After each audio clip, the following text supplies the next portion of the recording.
और ईरान के पास परमाणु हथियार बनाने के लिए यूरेनियम का भंडार मौजूद है, यह तय है। लेकिन उसके पास परमाणु बम की डिजाइन या तकनीक नहीं है। इसके बारे में किसी को कुछ पता भी नहीं है कि दरअसल इसमें कितनी सच्चाई है। आशंका जताई जा रही है कि ईरान को रूस से परमाणु डिजाइन मिल सकता है।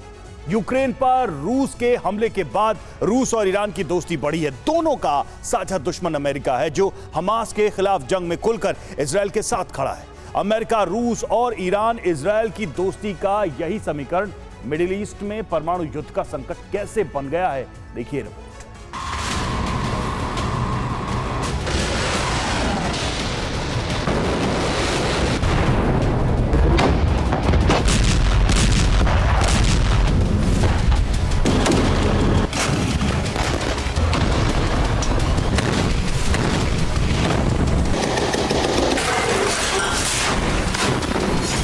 इजराइल हमास युद्ध के बीच ईरान के परमाणु बम की चिंता ने पूरी दुनिया के होश उड़ा दिए।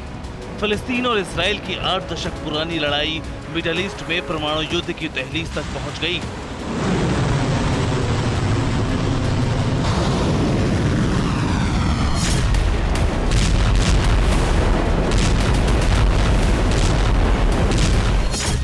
इजराइल को धमकाने के लिए ईरान लगातार अपनी बैलिस्टिक मिसाइलों का परीक्षण कर रहा है, जिसे परमाणु युद्ध की तैयारी ही माना जा रहा है। हालांकि इस सवाल का जवाब किसी के पास नहीं है कि क्या ईरान परमाणु बम बना चुका है।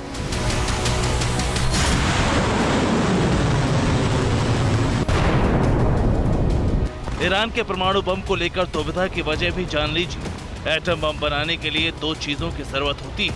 पहली, यूरेनियम का 90% तक संवर्धन, जिसके बारे में IAEA, अमेरिका और इजराइल तीनों मान चुके हैं कि ईरान के पास परमाणु बम बनाने लायक संवर्धित यूरेनियम का स्टॉक तैयार है। एटम बम बनाने के लिए दूसरी जरूरी चीज है वॉरहेड की डिजाइन।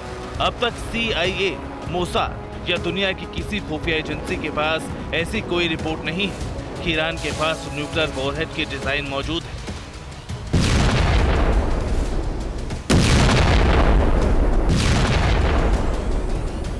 ये खबर जरूर है कि ईरान अपने दम पर परमाणु डिजाइन करने की कोशिश कर रहा है, लेकिन उसकी ये कोशिश कितनी और कब तक कामयाब होगी, इसकी जानकारी किसी के पास नहीं है।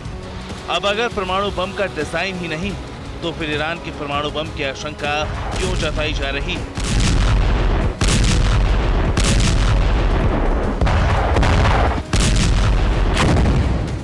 इसी सवाल के जवाब में रूस की एंट्री होती है। ये सबको मालूम है कि ईरान का न्यूक्लियर प्लांट बनाने में रूस ने मदद की है। अमेरिका के साथ तनाव बढ़ने के बाद ईरान को आर्थिक प्रतिबंधों से बचाने का मोर्चा भी रूस ने ही संभाला।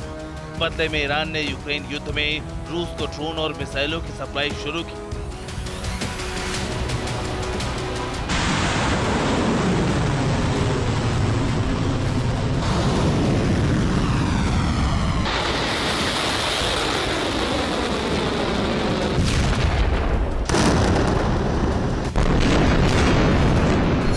यूक्रेन में रूस ने जिस शहीद ड्रोन का इस्तेमाल किया, वो ईरान में ही बने हुए थे। पश्चिमी देशों के एक्सपर्ट्स मानते हैं कि रूस के राष्ट्रपति पुतिन और ईरान की रणनीतिक दोस्ती ही मिडिल ईस्ट में परमाणु युद्ध की वजह बन सकती है।